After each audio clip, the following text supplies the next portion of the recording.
Uma ótima noite a todos. Muito obrigado pela presença dos senhores em se disponibilizar para vir ouvir uma palestra,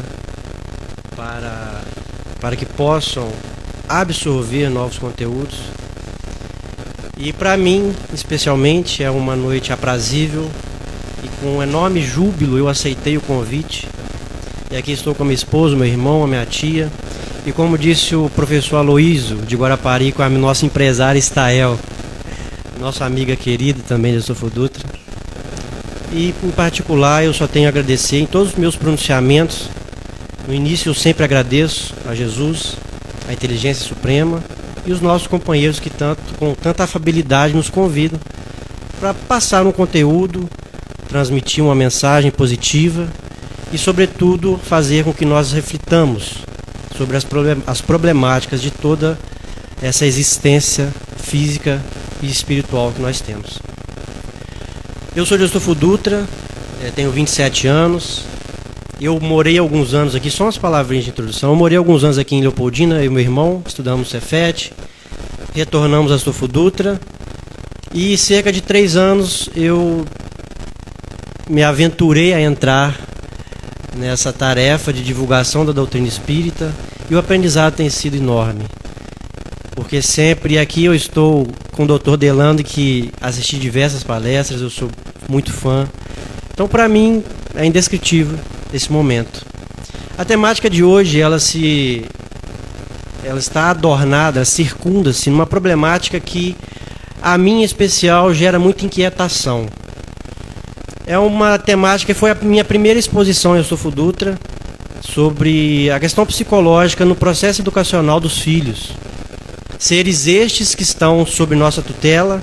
Eu não sou pai, mas me coloco na condição de pai, uma vez que essa tarefa é uma das tarefas designadas pelo Criador, de tamanha importância, e que talvez a pergunta seria: nós temos consciência absoluta dos nossos papéis, do nosso papel como pais, como mães, de receber espíritos ligados à nossa família há mais tempo ou não, para que possamos devolvê-los a Deus melhores do que aqui chegaram.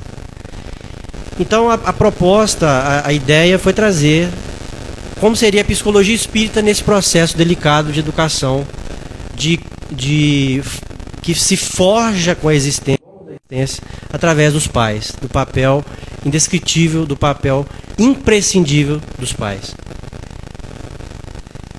Eu tive a intenção de iniciar com uma provocação saudável, salutar, para a reflexão individual de todos, com Khalil Gibran. E ele diz, numa frase interessantíssima, que vossos filhos não são vossos filhos, são os filhos e as filhas da ânsia da vida por si mesma. Vêm através de vós, mas não de vós. E embora vivam conosco, não vos pertencem. Khalil foi extremamente cirúrgico na sua abordagem, uma vez que ele demonstrou que os nossos filhos, embora façam parte de nossas existências, que vêm através do ventre materno, têm a tutela do pai, todo o amparo familiar, não nos pertencem de fato. Eles não são extensões nossas, como um braço, como uma perna, como um membro de nossos corpos. Eles são indivíduos que possuem as suas individuações, as suas necessidades, as suas fragilidades. E sobre isso nós iremos conversar um pouco sobre a necessidade absoluta de entendermos que nossos filhos são espíritos. Nossos filhos são espíritos enviados por Deus para que, mais uma vez reforço, nós possamos devolvê-los mais lúcidos do que quando aqui chegaram. Então, a reflexão é em torno da psicologia espírita no processo educacional dos filhos. Inicio com a frase do emérito professor Kardec, que o espiritismo não se tornará uma crença comum e marcará uma nova era na história da humanidade, porque pertence à natureza e chegou o tempo em que deve tomar lugar entre os conhecimentos humanos. Está no Livro dos Espíritos, questão 798. E o professor Kardec nos esclarece que a doutrina espírita ela não é uma questão apenas de crença, ela se tornará, sobretudo, uma doutrina que todas as religiões no mundo irão tê-la como base, pelo menos. Trata-se de leis naturais, leis imutáveis. Nós não temos o mínimo controle. Nós devemos entendê-las, estudá-las e, sobretudo, aplicá-las em nossas existências. Então, nós temos em mãos uma bagagem espiritual imensurável. Nós temos condições, sim, de nos esforçarmos para entender o Espiritismo e aplicá-lo em nosso cotidiano. Então, a minha intenção em colocar essa mensagem é dizer que nós temos conhecimento suficiente do ponto de vista espiritual e também, como consequência, no ponto de vista terreno, para fazermos um trabalho enquanto pais e mães extraordinário. Então é necessário que nós mudemos a nossa postura. E durante todo o desenvolvimento da palestra, eu percebi um chamamento muito profundo de reflexões. E eu explicarei um pouco mais à frente. Aqui, para quem não conhece a doutrina espírita com a maior profundidade, ela é compreendida como religião, uma vez que tem consequências morais da ciência, da filosofia espírita, que proporciona à criatura a ligação ao Criador. Nós somos oriundos de uma fonte suprema, de uma inteligência suprema, e dela somos derivados de todos esses atributos que dela nós conseguimos herdar. Existe a providência divina que a tudo criou, que nós ainda não conseguimos entendê-la por definitivo, quiçá talvez possamos entendê-la um dia, mas que herdamos essas consequências morais provindas dessa fonte de amor. Ciência, que é de observação, pesquisa e análise dos fatos e as relações de natureza espiritual, a relação dos espíritos, de onde os espíritos vieram, a sua permanência aqui, a relação com o mundo corpóreo e a sua destinação pós-morte, é uma ciência investigativa, de observação e, sobretudo, racionalizada. A filosofia, que trata um conjunto de postulados de vida decorrente de conclusões científicas, o problema do ser, o problema da dor, os temores, medo da morte, de doenças, enfim, de todas essas problemáticas que a filosofia odierna trata. A doutrina espírita também, com uma maestria impressionante, cuida desses fatores, demonstrando-nos a causa de tudo isso. A nossa proposta de hoje é que nós entendamos o que é educação, sobretudo, porque existe uma diferença, são pontos limítrofes, distintos, mas que se complementam. Instrução é a ação ou efeito de transmitir conhecimento ou formar determinada habilidade, é um ensino, é um treinamento. Educação, a aplicação dos métodos próprios para assegurar a formação e o desenvolvimento físico, intelectual e moral de um ser humano, é uma pedagogia, é uma didática, é um ensino. Instrução é quando o indivíduo chega no procedimento inicial de alfabetização e ali ele será alfabetizado, irá aprender a ler, a escrever, terá os princípios de todos os conhecimentos após o ensino fundamental, adentrará o ensino médio, a formação acadêmica superior, pós-doutorado, mestrado, pós-doutorado. Essas são informações instrucionais.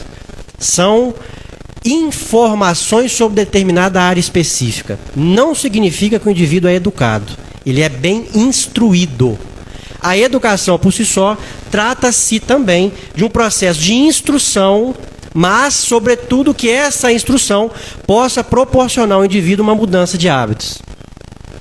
E uma mudança de hábitos que nós deveríamos anelar por positivos.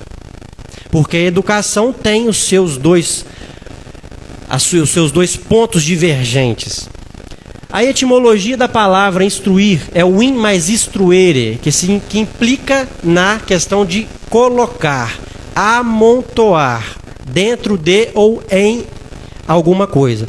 A questão de educar, o ex mais ducare, ou e mais ducare, houve uma queda por aliteração, mas não modificou o sentido semântico. Então, significa que é extrair de. Percebem a diferença? Percebam a diferença. Instruir, colocar, educar, extrair de. E são atributos que se complementam, embora sejam distintos. E é possível entender que, através dessa perspectiva, dessa premissa, um indivíduo que é instruído nem sempre é um indivíduo bem educado. Mas um indivíduo educado, com certeza, é bem instruído. Indivíduos que possam fazer pós-doutorado em Harvard não significam que eles são moralizados. Indivíduos que sequer têm formação fundamental, mas de uma moral ilibada, de uma moral impressionante. Deu para entender a diferença? Então essa é a nossa proposta, essa é a premissa que nós iremos desenvolver o conteúdo de hoje. A responsabilidade da educação, segundo o nosso benfeitor Emmanuel, no livro Consolador, diz Emmanuel, os estabelecimentos de ensino propriamente do mundo podem instruir, mas só o Instituto da Família pode educar. As escolas, as faculdades, as academias, elas instruem, embora existam mestres que contribuem sim para a educação do indivíduo, mas não sendo este o seu papel principal. Papel de educar o indivíduo é de pai e mãe e afins, pessoas da família também participam. E as instituições instruem. E através da instrução deveriam sair melhores, deveriam sair um pouco mais lúcidos com as informações adquiridas. Mas a educação propriamente dita se dá no núcleo familiar. Conforme o pensador Émile Durkheim, ele disse que a família é uma célula da sociedade. Então, em analogia, peço licença ao doutor Delano, as nossas células que formam os tecidos, os órgãos, seriam a nossa sociedade. E cada célula que compõe esse corpo são as nossas famílias em particular. Então, é necessário entender que, somatizadas esses processos educacionais que são divergentes de núcleo para núcleo familiar, e dependendo da qualidade que esse processo educacional se dê em cada família, nós lançaremos indivíduos à sociedade bem ou mal educados. Então, é possível, numa resultante final, entender que a família tem um papel imprescindível na qualidade das relações sociais. Então, é necessário que nós reflitamos sobre isso, urgentemente, sobre os nossos papéis de orientadores mais próximos e de orientadores que estão próximos do educando. No Evangelho segundo o Espiritismo, no capítulo 14, item 9, Santo Agostinho diz que cabe aos pais, ele é enfático em dizer, observarem seus filhos desde o berço a fim de conhecer-lhes as inclinações. Segundo, existiu um paleoantropólogo chamado Richard Leakey, e que, segundo ele, do ponto de vista inato, Dr. Enéas Carneiro estava examinando a questão da problemática dos pendores maléficos, ou seja, o indivíduo que supostamente é mau por natureza. E ele citou esse Richard Leakey, e ele disse que, do ponto de vista inato, essa possibilidade é zero. O Dr. Enéas prontamente discordou, porque nós possuímos uma bagagem que o Dr. Enéas, de uma forma fabulosa, associou aos nossos cromossomos, que é uma nossa bagagem espiritual. Nós somos a soma mais perfeita que podemos ter atualmente de todas as nossas existências transatas, passadas. Então, Santo Agostinho propõe aos pais que desde o berço observem os pendores dos filhos. Quando a mãe, ao amamentar um filho, observa uma agitação diferente. Quando um pai conversa com se houver mais filhos, não somente um, mas independente do número de filhos, treinar esse observador aos comportamentos que são estimulados por fontes externas ou não. Um indivíduo que a mãe pega no colo, ele se aninha, o outro puxa o cabelo, morde, xinga.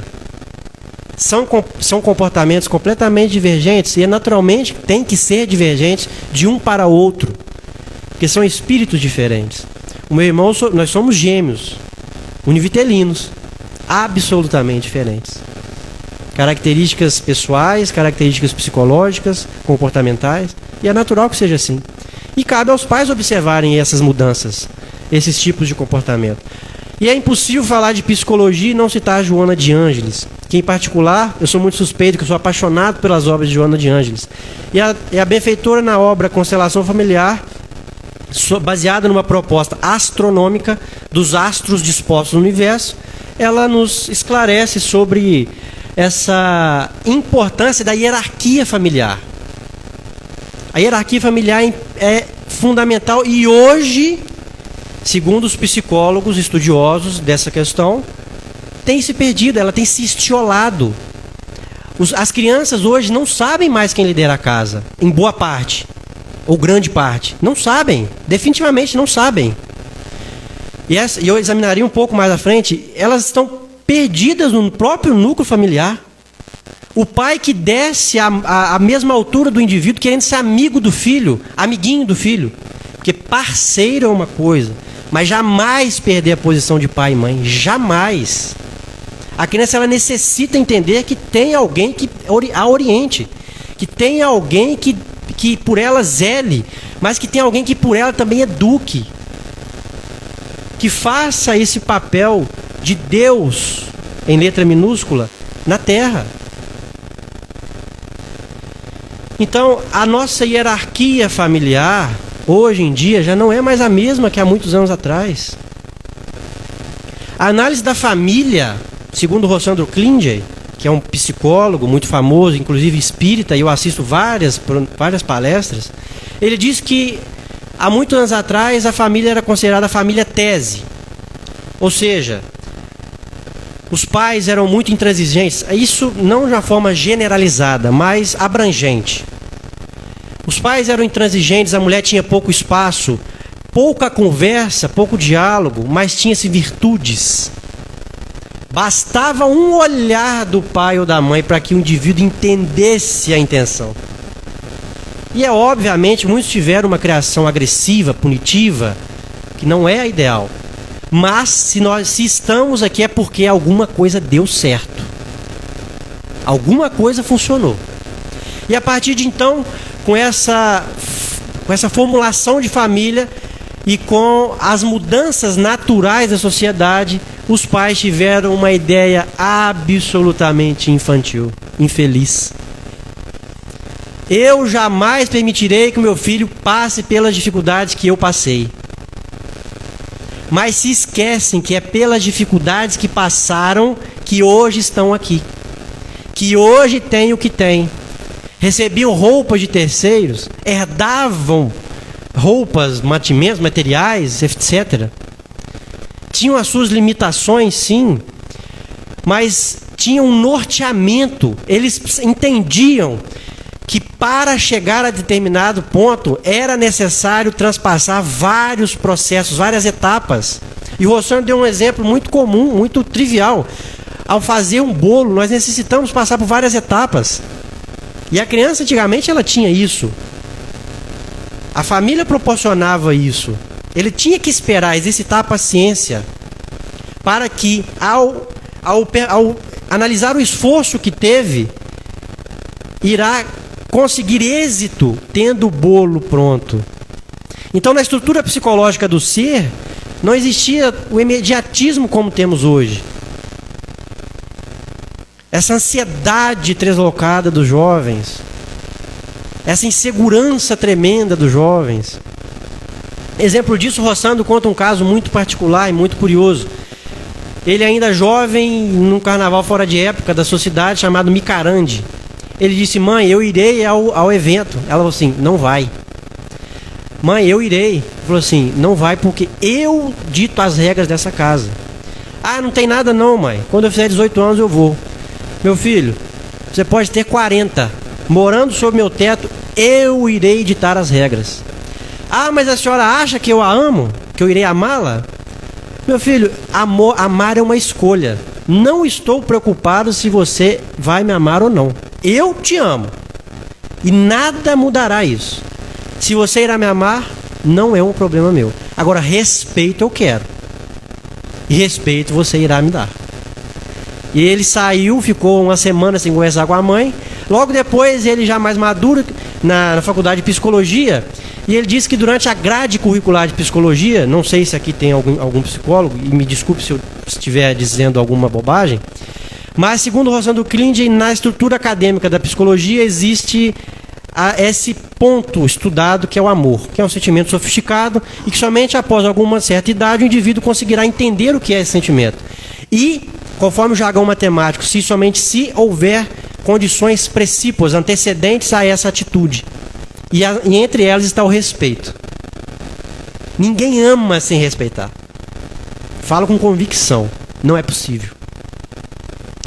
Não é possível amar, dedicar esse sentimento tão nobre a alguém sem que antes eu a respeite. Pelo menos. Então, Rossandro nos trouxe esse caso. Essa família antítese é essa família odierna atual que nós possuímos, que eu não permitirei que meu filho passe por dificuldades. Eu irei suprir todas as necessidades do meu filho, dando coisas, sem dar-nos. E na tentativa de elaborar, forjar um novo núcleo familiar, seria o ideal a família chamada síntese, que idealizou esses processos, essas atitudes, e que, por uma proposta de desenvolvimento, reunir os valores da antiga família, somadas aos avanços da família atual, para que possamos estabelecer um equilíbrio. Porque é como aquele ditado: dá um banho numa criança, a água fica suja, mas ao invés de jogar só a água fora, joga a criança junto, não aproveitamos nada.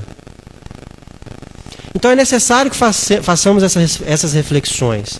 Comecemos a observar qual é a nossa, em termos qualitativos, a nossa qualidade familiar. Como está sendo a minha relação com a minha esposa, com o meu marido, com a minha tia, meu filho, minha filha? Que frutos estão sendo colhidos ou que sementes estão sendo plantadas? Freud, com o advento da psicanálise, embora ele tenha dito que é impossível educar sem traumatizar, sem levar a alguma negatividade, porque são pessoas imperfeitas educando imperfeitos. Mas isso não implica que nós necessitemos da preguiça, da ociosidade, da inoperância. Não está implícito nessa frase.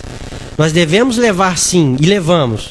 Em todas as relações existe algum nível de negatividade, mas que nos esforcemos para levar valores e manter na mente daquele ser, em primeira e segunda infância, na adolescência, os valores adquiridos.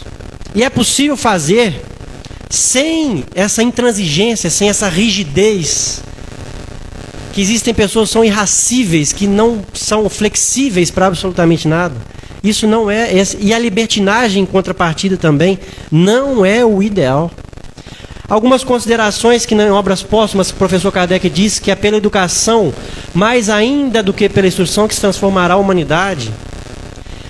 Nesse livro extraordinário de Joana, ela diz: à educação cabe o inapreciável dever de transformar a criatura humana, alterando para melhor as paisagens morais da sociedade do planeta terrestre.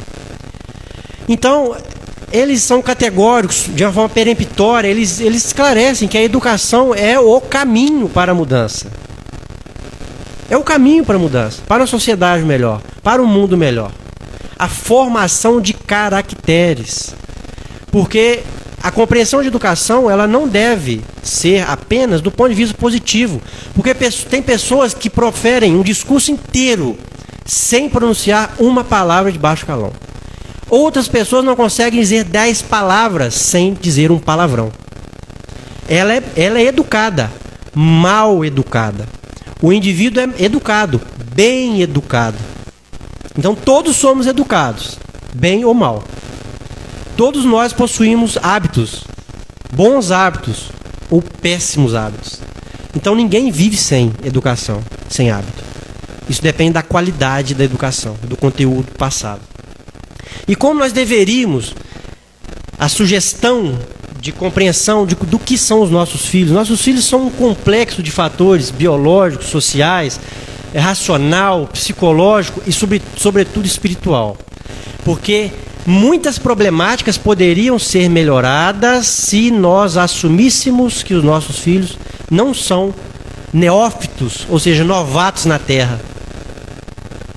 nós conseguiríamos entender muitas questões que nos afligem, que estão no nosso cotidiano, se nós assumíssemos essa realidade. Tive a oportunidade de ler e estudar um livro do Dr. Kepp, um psiquiatra, chamado A Nova Física da Metafísica Desinvertida. É um livrinho pequeno, mas extremamente difícil de compreender. E ele pega a metafísica de Aristóteles e inverte a proposta. E ele diz num dos capítulos que enquanto nós não assumirmos, embora a ciência hoje já alcançou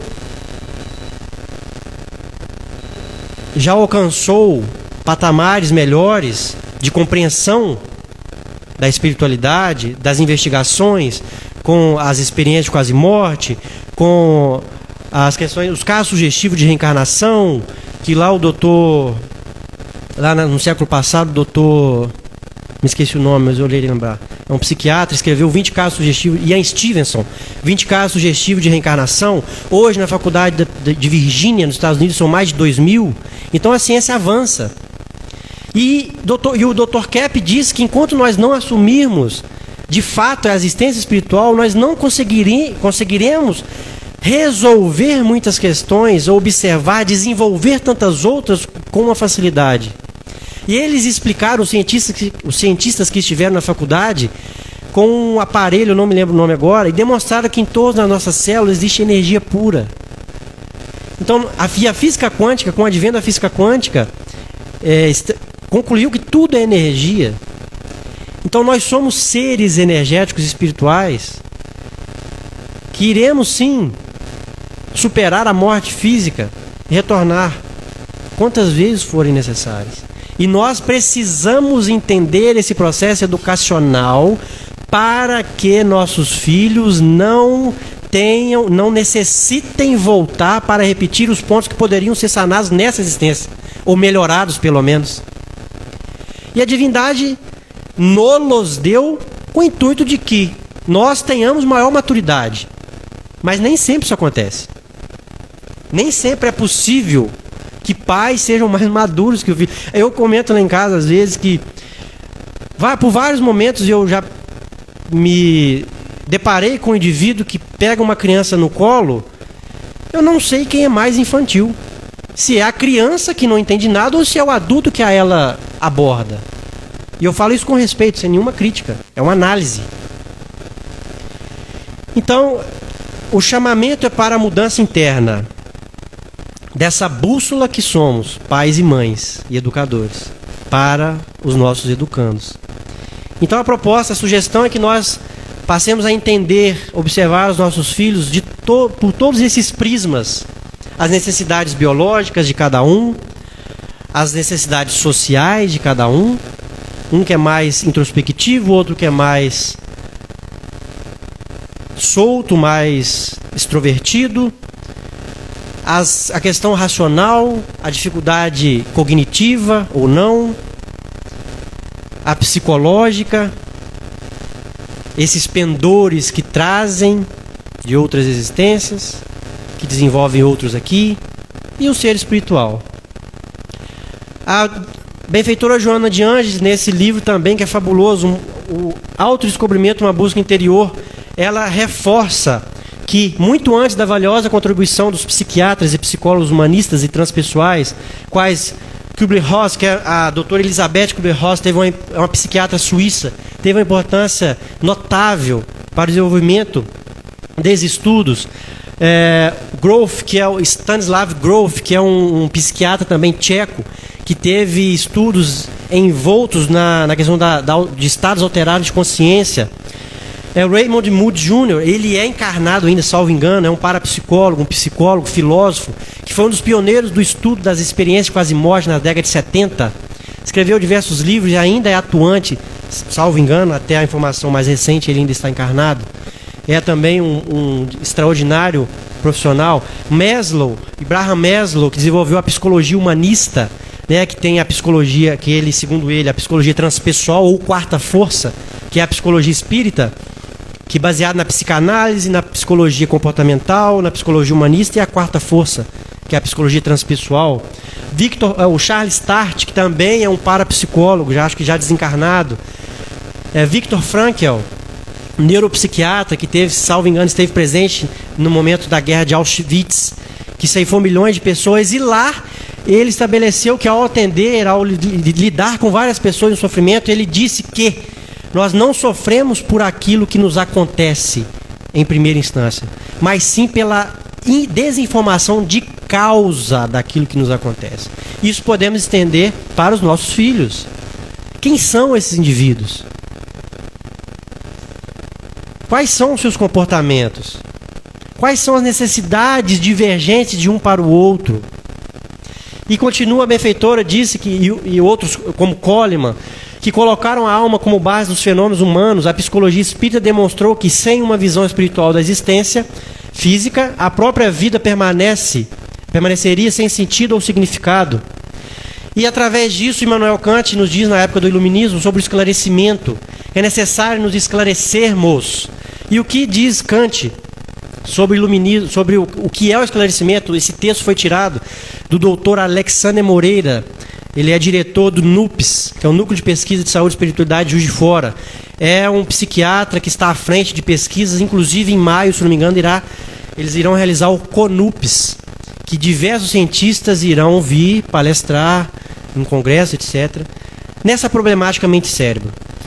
E ele diz que, segundo Kant, que o esclarecimento é sair da nossa minoridade intelectual, que seria a nossa incapacidade de servir do nosso próprio entendimento sem a tutela do outro. Ou seja, eu pensar por mim próprio. Não depender exclusivamente do outro para desenvolver algum pensamento. É o sentimento de autonomia, de análise pessoal. E ele diz que não apenas refletimos palavras, jargões que ouvimos, porque ainda assim nós preferimos ficar menores por preguiça e covardia. Olha bem a definição. É forte, mas é real. Porque é muito mais fácil, seria muito mais fácil eu educar o meu filho ou minha filha da forma que eu achar que convém, a me predispor a entendê-lo, a buscar conhecimento, a buscar esclarecimentos, para que numa resultante maior, essa instrução se some com a educação. E essa fonte foi tirada dos estudos do Dr. Alexandre Moreira. Caso tenham curiosidade de pesquisar, vale muito a pena, que é um profissional extremamente competente e sério. E o preparo dos pais. Mas então, como eu poderia, enquanto pai e mãe, melhorar o processo educacional dos meus filhos? E aqui, algumas sugestões de educar como a proposta de Jesus, que é amar ao próximo como a si mesmo. Ninguém educa sem ser educado. Embora nós falemos, eu eduquei meu filho, é uma pessoa de caráter, mas o processo educacional talvez tenha uma compreensão um pouco mais abrangente. Nós passamos valores, virtudes, o que está em nosso alcance. Mas se nós nos esforçarmos para angariar conhecimento, aumentar as nossas possibilidades, certamente nossas atitudes, dependendo da força de vontade de cada um, irão se modificar. É uma tendência. E há aqueles que pouco se importam também. Mas os interessados devem fazer, devem buscar essas informações. E a automodificação, para que eu possa modificar ou contribuir para a modificação do educando. A autoinstrução, como eu acabei de dizer, amai-vos, eis o primeiro ensinamento, instruí-vos, eis o segundo. O Espírito de verdade nos diz. Será que nós temos cumprido? É a reflexão individual de cada um de nós. Apresentar as culturas gerais, a cultura espírita, o autoconhecimento, e Sócrates já, quando ele na sua ideologia ateniense, na cidade de Apolo, na cidade de Delfos, no templo de Apolo, ele se deparou com uma escrita, conhece-te a ti mesmo, e aderiu a essa ideologia nas suas práticas atenienses. E Allan Kardec pergunta qual o meio mais eficaz para se melhorar nesta vida e resistir ao arrastamento do mal. Um sábio da antiguidade já avô-lo disse, conhece-te a ti mesmo. E o autoconhecimento é imprescindível para o desenvolvimento intrapessoal e interpessoal. Através da terapia, de profissionais competentes, de uma conversa, de uma conexão com a natureza, cada um talvez possua uma forma de se conectar com a sua essência, mas que ela jamais deverá ser deixada de lado. E esse autoconhecimento faz parte de todo esse processo. Porque somente através dele nós conheceremos as nossas mazelas, as nossas capacidades, possibilitando-nos uma enfatização nas virtudes e um melhoramento nas mazelas, nos chamados defeitos, que todos nós somos possuidores. As sombras, como disse Carl Gustav Jung, e ele disse uma frase interessante, que, vejam bem, ele disse: nós não somos tão bons quanto parecemos. Ele não disse que nós somos maus por essência, mas que nós não somos tão bons. Nós necessitamos ter sombras ainda e, sobretudo, iluminar essas sombras. Porque se não as tivéssemos, não estaríamos aqui. Então é necessário, nesse processo de autoconhecimento, levar luz aos lugares mais recônditos, mais obscuros da alma humana. Através das qualidades, como eu disse, a verificação das dificuldades, a automodificação, que essa sim é verdadeira, que Kardec já disse que se reconhece-se o verdadeiro espírita pela transformação moral e pelos esforços que faz para dominar as más inclinações. Pelos esforços. Ele não disse que tem que ter alguém perfeito. Pelos esforços. Erraremos, sim. Mas a cada um é o dever de se melhorar. A tempo e a hora individuais de cada um. Mas a busca deve ser incessante. Ela não deve parar. Então, é necessário, como diz Mateus, sede, pois, vós outros perfeitos, como vosso Pai Celestial é perfeito. É um norteamento, é o ponto mais alto que nós devemos chegar. Ter como uma bússola que nos orienta. E aí a modificação das atitudes, das expressões, de comportamentos, de falas, etc. Tudo aquilo que envolve a existência deve ser melhorado. E reconhecer as qualidades também é fundamental. Não somente as sombras. Então, essa é a proposta. A apresentação aos filhos das leis pertinentes, que a harmonia que regula o universo material e o universo moral se funda nas leis que Deus estabeleceu por toda a eternidade. O sábio estuda as leis da matéria, o homem de bem estuda as leis da alma e as segue. Apresentar aos filhos que existe uma causa que nos ama, que nos deu a oportunidade, a existência, e que para ela deveremos voltar, se possível melhores. Eu insisto nisso. Essa é a proposta. O chamamento para a busca interior. Para que cada um de nós olhemos para nós mesmos e nos melhoremos. Educar com o Espiritismo não é educar para o Espiritismo, como eu disse nas informações supracitadas no início, que a doutrina espírita é uma lei universal. Ela não foi escrita por um homem, foi escrita por espíritos, por seres inteligentes mais esclarecidos que nós. Então isso subentende-se que ela é abrangente e a todos atendem. É uma necessidade. E a frase de O Livro dos Espíritos diz, na questão 913, que do egoísmo deriva todo o mal, que vossos esforços tendam para o fim de extirpá-lo, porque nele se encontra a verdadeira chaga da humanidade. E muitos pais, sem saber, contribuem para o egocentrismo, o egoísmo dos filhos. Rossandro Klinger esclarece que uma criança, por exemplo, o pai, quando brinca com uma criança novinha, de se esconder e de aparecer, ele instiga com essas atitudes o egoísmo na criança, o egocentrismo, porque ele não busca fazer com que o indivíduo saia, a criança, saia do seu ponto e venha tentar achá-lo. Inicia-se o processo que contribui para o desenvolvimento dessas características egocêntricas, egoísticas. E nós sabemos que o professor Kardec nos diz também que a chaga da humanidade ainda são o egoísmo e o orgulho. Mas qual seria o melhor método, talvez?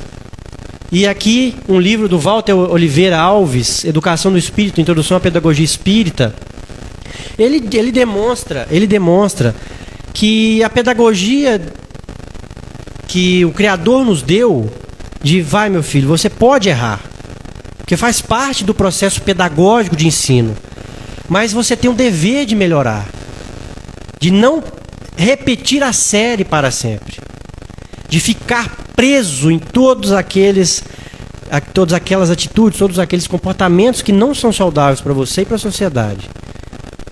Então não é uma educação que restringe, que comprime, que reprime, que castra, e nem uma educação que leva o indivíduo à libertinagem, mas uma educação baseada na disciplina, no amor, no estabelecimento de regras que hoje quase não existem. Então as nossas crianças estão à deriva da inoperância, da irresponsabilidade de muitos pais. E a sociedade moderna contribui para isso também. Segundo o próprio Rossano Klinger, ele diz que as academias, os estudos que provêm da psicologia comportamental indicam que o primeiro celular seja dado ao indivíduo aos 14 anos. Eu não posso isentar o meu filho da modernidade.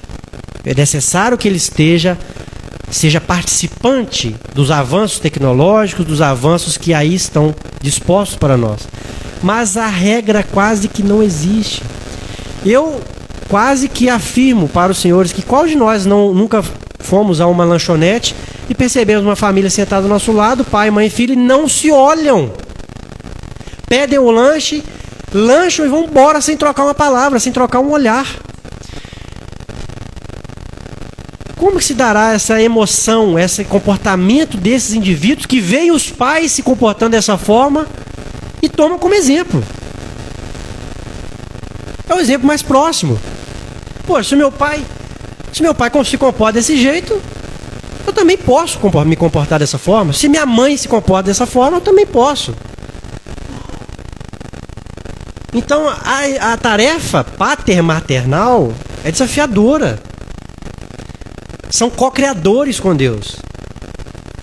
São indivíduos que têm um papel fundamental. Aqui essa mulher extraordinária que ela desenvolveu, é a Maria Montessori, italiana, né, nascida em 1870, falecida, desencarnada em 1952, foi psicóloga, filósofa, médica. E ela elaborou uma pedagogia à época que seria destinada às crianças com algum déficit mental. Mas foi tão notável que eles estabeleceram e aderiram à ideia de Maria Montessori a educação para as crianças que não eram possuidoras de nenhum problema mental. Então a mulher extraordinária que ela lutou para estabelecer a autonomia do indivíduo. O meu filho, ele tem que ter regras? Tem que ter regras. Mas ele também tem as suas particularidades. Ele também tem que desenvolver a sua opinião, os seus gostos, as suas preferências. Castrar não é a melhor forma. Nunca foi. É deixar que ele se mostre. E assim analisar quais são os comportamentos salutares ou não. Mas ele tem que ter autonomia. Porque diversos problemas psicológicos na vida adulta são oriundos de castrações. São oriundos de pais agressivos, violentos. E aqueles também que são superprotetores, irei dizer um pouco mais à frente, aqueles permissivos demais, que não impõem regras, o indivíduo será alguém com dificuldades para obedecer às regras da sociedade. Tudo isso está no processo educacional. Emmanuel diz que a ciência de educar é ensinar, repetir e esperar. Ensino, repito e aguardo o desenvolvimento. Aqui nos Estudos Espíritas, da Joana de Ângeles, diz que esses métodos que nós desenvolvemos devem ser consentâneos à capacidade intelectual do indivíduo, à capacidade emocional do aprendiz. Eu não posso falar em doutorado em física quântica com uma criança de 5 anos, a menos que ela seja um prodígio. Mas estamos falando de pessoas normais, entre aspas. É necessário desenvolver uma linguagem que ela entenda. Fala, meu filho, você tem que comer para ficar forte igual o papai. Você tem que fazer isso para que fique igual a mamãe, parecido. Nesse sentido, para que ela absorva aquilo e coloque em prática. Então, ensinamos, repetimos e aguardamos. Com muita cautela, com muita observação. A educação é a arte de formar caracteres, aquela que cria os hábitos, porque educação é o conjunto de hábitos adquiridos. É a questão 685, e existe a diferença entre ética e moral. A ética pressupõe conceitos, teorizações. A moral, a prática dessas teorias. Então, o indivíduo que se diz moral, moralizado, é um indivíduo que também é ético, que coloca as práticas éticas em sociedade. Um indivíduo que não tem, porque tem indivíduos que possuem somente a teoria, então não são moralizados. É necessário essa composição de princípios teóricos e valores práticos. Então Kardec diz, e as teses pedagógicas da década de 50, que é a intenção de formar caracteres, formar bons hábitos. Já estou aqui terminando. Os estudos espíritas também, a Joana que diz, nesse sentido, nem a agressão, nem o abandono ao educando, nem a severidade exagerada, nem a negligência contumaz. Antes, técnica de amor através da convivência digna, assistência fraternal e programas de experiências vividas, atuantes em tarefas dinâmicas. Então aqui isso ela reforçou, que sem castração, sem libertinagem, com amor, com disciplina, com regras, é possível educar. Aqui algumas influências dos pais. Uma pergunta foi feita para dois irmãos oriundos do mesmo núcleo familiar. Como a sua vida foi dar nisso? Um era médico, com uma posição social extremamente privilegiada, o outro se perdeu na drogadição e etc. Eles responderam, mas também o pai que eu tive. Então é a percepção que o indivíduo tem da educação que recebe e a qualidade da educação que lhe é dada. E os pais têm que perceber isso. Como será a reação do meu filho? Qual é a reação que ele tem tido com esse ensinamento que eu estou passando? Estou tentando passar. E como eles deram... Aqui a psicologia nomeia outros significativos porque muitos profissionais não aderem à figura de pai. Mas a avó, a tia, o responsável pela educação. São essa característica, essa definição. Outros significativos. Aqui as áreas de influência dos pais na formação dos filhos, o apoio emocional, o controle punitivo, incentivo à autonomia, a intrusividade, a supervisão de comportamento, a cobrança de responsabilidade. Então percebem que é uma busca por equilíbrio. Esse apoio emocional, por exemplo, se o indivíduo tiver todos, que falam, vamos fazer, você consegue, ele pode interpretar, fala, poxa, mas todos estão dizendo para eu fazer, eu sou incapaz. Isso eu extraí de psicólogos, explicando a temática. Então, é necessária a compreensão, o entendimento desse conteúdo e encontrar a melhor forma de expor para os nossos filhos. Aqui há algumas problemáticas: a indiferença, a ausência na vida dos filhos, o abandono afetivo, as consequências da indiferença, a insensibilidade, a independência radical, a baixa autoestima, o perfeccionismo, a violência física ou psicológica. E o Divaldo nos diz que quem utiliza da violência como meio educativo errou na arte de educar. E nós temos o malveso, o mau hábito de dizer não faça isso, não corra, não toque nisso. O não castra. Não me refiro a retirar completamente, mas modificar por palavras que têm o mesmo teor, mas que o indivíduo possa interpretar de uma forma mais branda. Porque o não incessante, ele pode causar limitações sérias na vida do indivíduo. A superproteção, talvez um dos maiores venenos para a vida dos filhos, e eu disse no meu primeiro pronunciamento sobre essa temática com respeito, mas disse que os pais que costumam dizer, o meu filho é a razão da minha vida, eu disse, busquem um terapeuta. E eu explico o porquê. Os filhos devem ser a razão básica da existência, não a razão principal. Porque na hipótese do desencarne de um deles, ou do afastamento de um deles, ou de todos, nós iremos sofrer, evidentemente. Mas nós temos que desenvolver esse senso de nós mesmos, de não depositar no outro todas as nossas fichas. O outro é parte importante, é parte relevante, necessária para a evolução. E devemos contribuir para o desenvolvimento mútuo. Mas o nosso amor não pode ser patológico. Eu não posso transferir tudo para o meu filho. E Divaldo conta-nos um exemplo de um amigo que estudou direito, porque o pai impôs a ele que estudasse direito. Ele falou: pai, está aqui o diploma do senhor, agora eu vou estudar agronomia, porque é a minha tendência. Um outro caso grave que o Rosando conta, a mãe o abordou no aeroporto de Brasília, em estado de luto, chorosa, porque havia passado pela perda, pela morte de um filho que se suicidou, jovem, 16 anos. E ele perguntou se a senhora tem outros filhos. Falou: tenho 2. E ele sugeriu a ela, deu o e-mail dele, sugeriu que ela, quando chegasse em casa, e ele perguntou: a senhora não viu nenhum indício? Ela disse: não, ele tinha que ter privacidade, o quarto ficava fechado. Ele: a senhora vai fazer o seguinte, aqui está o meu e-mail, a senhora vai entrar, vai doer, mas a senhora vai entrar no quarto, vai verificar os pertences pessoais, perguntar aos irmãos qual eram os vídeos mais assistidos, qual era o youtuber preferido, qual eram as páginas de Instagram, de Facebook, tudo que pudesse ser sondado. No outro, 2 dias depois, ela mandou um e-mail respondendo: você queria me destruir? Pois conseguiu. Aí ele: sim. Mas eu estou fazendo isso não pelo filho que foi, porque Deus é misericordioso para com todos, mas para que a senhora não perca os outros 2. Porque privacidade tem quem paga a conta. Não existe esse caso de o meu filho tem que ter a privacidade de fazer o que quer dentro de casa. Ele tem que ter sim os seus momentos.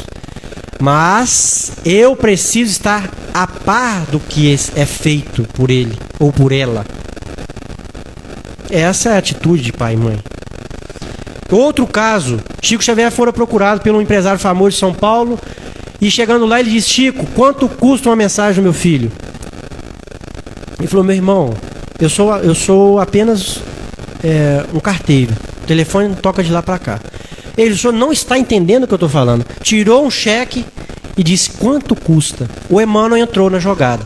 Falou: meu irmão, o senhor está completamente equivocado. O seu primeiro filho desencarnou, morreu por um acidente de moto. Porque o senhor deu a ele todas as facilidades. Possuidor de uma fortuna vultuosa em São Paulo, não ensinou o valor da disciplina, o valor do trabalho. E o seu filho desencarnou. Não satisfeito, viciou o segundo. Que agora o senhor move um processo contra esse caminhoneiro que sabe que não tem nenhuma culpa nisso. E o senhor vem aqui tentando viciar os corações. Mas aqui não será possível. Falhou a missão de pai. Vejam bem a gravidade da situação. Deus confiou 2 filhos a ele. E ele não logrou êxito. Então são casos graves que nós precisamos nos atentar para isso. A superproteção, que é o intuito de diminuir o espaço, colocar os nossos filhos numa bolha, isso não vai funcionar. Nos Estados Unidos existem, segundo o Rossandro, doenças autoimunes, porque o pai não permite que o filho se desenvolva. Toca numa estátua, vai lá e faz asepsia, desinfeta a mão do filho. Vejam bem a que ponto que chega e pode chegar. Então aqui as consequências, a insegurança, o fracasso, complexo de inferioridade, falta de autonomia, etc. É particular de cada um. E aqui um psicólogo, Léo Freiman, que a minha esposa Ana Paula me mandou, ele falou assim: aonde estão os adultos? Aonde estamos? Porque temos uma geração ansiosa, insegura, depressiva, com vazio existencial profundo. Então, a facilidade que nós temos hoje, eu jogo na tela. Ele vai fazer o que quer. E eu não me dou. Eu dou coisas. E crescem sem nenhuma referência. Indivíduo: Léo, ele contando: Léo, meu filho tem 14 anos, eu não sei mais o que eu faço. Não quer comer, não quer estudar, não quer... Ele sabe o que é bom para ele mesmo. Sabe não. Ele disse que uma parte do cérebro mais frontal que está mais amadurecida aos 25 anos, a partir dos 25 anos, segundo ele. Então, esse indivíduo de 14 tinha mais uma década à frente e não teve a tutela dos pais. que será dessa vida, desse indivíduo? Aqui a Elizabeth Gershoff, ela disse que quando eu era criança não havia cinto de segurança nos carros. Será que eu cresci sem problemas porque meus pais não colocaram cinto de segurança em mim? Não. Eu cresci sem problemas porque nós não nos envolvemos em um acidente. Então não foi a restrição de algo, a falta, mas foi pelo uso ou não uso de algum fator que não os levou num acidente maior.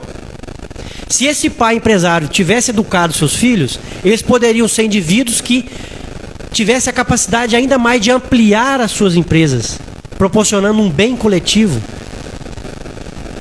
fornecendo empregos à sociedade. Mas essas duas vidas foram ceifadas por uma irresponsabilidade.